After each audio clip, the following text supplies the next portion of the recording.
الله سبحانه وتعالى في محكم كتابه العزيز بعد أعوذ بالله من الشيطان الرجيم. بسم الله الرحمن الرحيم. ولكل أمة جعلنا منسكا ليذكروا اسم الله على ما رزقهم من بهيمة الأنعام فإلهكم إله واحد فله أسلموا وبشر المخبتين. آية عظيمة تتكلم عن شعيرة من شعائر الله العظيمة التي تكون بإذن الله تعالى في الأيام القادمة، ألا وهي المناسك، ومنها الأضحية. والأضحية شعيرة عظيمة. الله سبحانه وتعالى يقول في هذه الآية أن لكل مذهب وكل دين وكل أمة جعل الله لهم وشرع لهم الذبح للتقرب إليه سبحانه وتعالى، ومنذ سيدنا آدم. ونعرف القصة عن ابني آدم. يقول الله سبحانه وتعالى: واتل عليهم نبأ ابني آدم إذ قربا قربانا فتقبل من أحدهما ولم يتقبل من الآخر قال لأقتلنك قال إنما يتقبل الله من المتقين. فهذا دليل على أن شريعة الأضحية والذبح لله سبحانه وتعالى والتقرب بقربان منذ ذلك الزمن شرعها الله سبحانه وتعالى. فلهذا الله سبحانه وتعالى يقول: فإلهكم إله واحد، وهو دليل على توحيد الخالق سبحانه وتعالى، وهو المشرع لكل الأديان ومصدرها واحد. ويقول الله سبحانه وتعالى: فله أسلموا، إن الدين عند الله الإسلام وبشر المخبتين.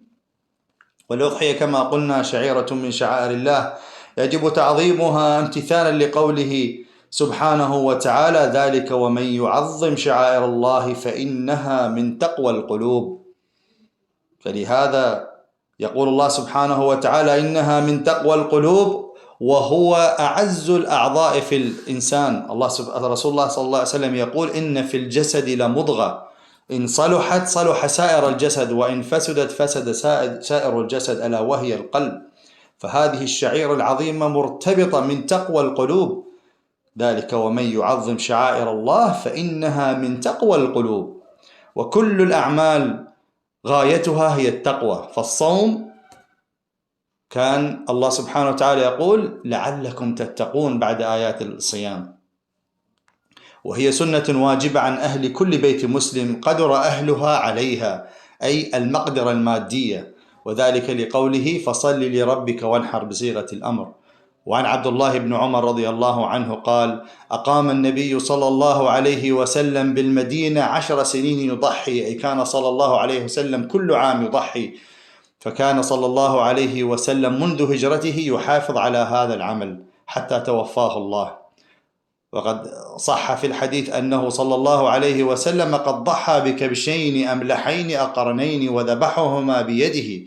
وقال صلى الله عليه وسلم: من وجد سعة، أي مقدرة مادية، فلم يضحي فلا يقربن مصلانا. وهو حث عظيم من رسول الله صلى الله عليه وسلم للناس على الأضاحي والتقرب لله سبحانه وتعالى بها. ونسأل: ما هي الحكمة؟ ما هي الغاية من هذه؟ الأولى كما قلنا هي تقوى الله سبحانه وتعالى، فإنها من تقوى القلوب. والثاني وهو الأهم التقرب لله سبحانه وتعالى وتوحيده، فهي شعار التوحيد. يقول الله سبحانه وتعالى على لسان سيدنا إبراهيم: قل إن صلاتي ونسكي ومحياي ومماتي لله رب العالمين لا شريك له وبذلك أمرت وأنا أول المسلمين. فهو الانقياد لله سبحانه وتعالى والتوحيد عمود الدين. وقد سئل النبي صلى الله عليه وسلم من قبل الصحابة فقالوا: ما هذه الأضاحي؟ فقال: سنة أبيكم إبراهيم. ومنها التوسعة على العيال يوم العيد وعلى الفقراء بشكل أخص. ومنها كذلك شكر الله سبحانه وتعالى على نعمة تسخير هذه الأنعام. قال سبحانه وتعالى: كذلك سخرناها لكم لعلكم تشكرون. وثوابها عظيم، وهي سبب لنيل التقوى، وهو الغاية منها، لأن الله سبحانه وتعالى يقول: لن ينال الله لحومها ولا دماؤها ولكن يناله التقوى منكم. ويقول رسول الله صلى الله عليه وسلم: ما أنفقت الورق، أي الفضة أو المال، في شيء أفضل من نحيرة في يوم العيد، فهو أفضل عمل ممكن أن يقوم فيه الإنسان. يقول رسول الله صلى الله عليه وسلم: العشر خير أيام الدنيا، ورسول الله صلى الله عليه وسلم: ما أنفقت الورق في شيء أفضل من نحيرة يوم العيد. والحديث العظيم الآخر قال رسول الله صلى الله عليه وسلم: ما عمل آدمي من عمل يوم النحر، أي اليوم الأول من العيد، أحب إلى الله من إهراق الدم، هي الأضحية، وإنها لتأتي يوم القيامة بقرونها وأشعارها وأظلافها، وإن الدم ليقع من الله بمكان قبل أن يقع بالأرض. ويختم صلى الله عليه وسلم هذا الحديث بأمر عظيم، قال: فطيبوا بها نفسا، أي نعملها ونحن فرحين بها، طيبة نفسنا بها لتقربنا إلى الله سبحانه وتعالى عز وجل وتوحيده، ولهذا نتهيأ إليها لأداء هذه الشعيرة العظيمة ونفرح بهذا العمل وتقربنا إلى الله. نتكلم لأولادنا عن الحكمة منها والغاية منها وإلى كل من يسألنا عنها، ونشعر بأننا نتقرب إلى الله، وأن ما ننفقه هو ذخر لله عند الله سبحانه وتعالى. ومن أحكامها كذلك قال رسول الله صلى الله عليه وسلم: إذا دخل العشر وأراد أحدكم أن يضحي فلا يمسن من شعره ولا من بشره شيئا. وفي الحديث الآخر: إذا رأيتم هلال ذي الحجة وأراد أحدكم أن يضحي فليمسك عن شعره وأظفاره، وهو أمر مندوب للشخص الذي يريد أن يضحي، وليس للذين يشركهم معه في الأجر، فإن الأضحية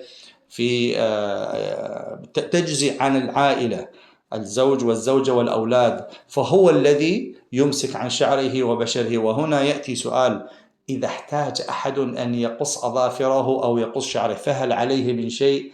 الجواب: لا، ليس عليه شيء، ولكن سنة مندوبة أن يمسك عن الشعر وعن قص الأظافر.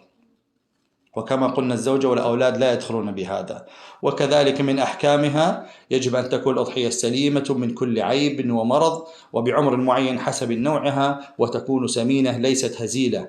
ويجب أن تذبح بعد صلاة العيد صباح يوم العيد، ولا تجوز قبل الصلاة، لقوله: من ضحى قبل الصلاة فإنما ذبح لنفسه، ومن ذبح بعد الصلاة فقد تم نسكه وأصاب سنة المسلمين. وخير طريقة للتصرف بلحومها هو حديث النبي صلى الله عليه وسلم: كلوا واطعموا وادخروا، أي تقسم إلى 3 أجزاء، يؤكل قسم ويعمل وليمة ويدخر قسم من آخر، والباقي يوزع إلى فقراء المسلمين. والأفضل إذا استطعت أن تشهد الذبح بنفسك، ويجوز التوكيل، لقوله صلى الله عليه وسلم: قومي يا فاطمة فاشهدي أضحيتك، أو كما قال صلى الله عليه وسلم. ولكن يجوز أن توكل الغير أن يقوم لك بهذا العمل، والأفضل أن تؤدى بنفس بلد الإقامة، ومع ذلك يجوز توكيل الغير لعملها في أماكن أخرى. والأضحية أي الذبح وشراء الأضحية وذبحها ومن ثم توزيعها هو أفضل من التصدق بثمنها، فقد أصاب الناس في عهد النبي صلى الله عليه وسلم في سنة من السنين مجاعة في وقت الأضاحي، ولكن صلى الله عليه وسلم لم يأمرهم بترك الأضاحي وصرف ثمنها على المحتاجين. ممكن أن يقول شخص أن هذا الفقير محتاج لأمر معين، ولكن هذه سنة وشعيرة أسنها الله سبحانه وتعالى لنا وشرعها لنا، سنة أبينا إبراهيم كما قال صلى الله عليه وسلم. وها هنا في مجاعة، والنبي صلى الله عليه وسلم لم يأمرهم بترك الأضاحي، بل على العكس، فقال صلى الله عليه وسلم: من ضحى منكم فلا يصبحن بعد 3 في بيته شيء، أي توزع بالكامل خلال 3 أيام. وقد سأله الصحابة عن مشروعية هذا العمل بأن التصدق خلال 3 أيام هل تغير؟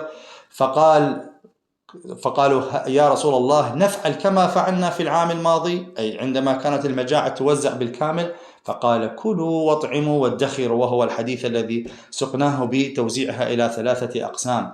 فقال صلى الله عليه وسلم: فإن ذلك العام كان في الناس جهد، أي شدة، فأردت أن تعينوا. وكما قلنا ثوابها عظيم في أيام عظيمة. فقد سأله الصحابة رضي الله عنهم قالوا: وما لنا بها؟ قال بكل شعرة حسنة. قالوا فالصوف؟ قال بكل شعرة من الصوف حسنة. نسأل الله سبحانه وتعالى القبول منا ومنكم صالح الأعمال. وفقني الله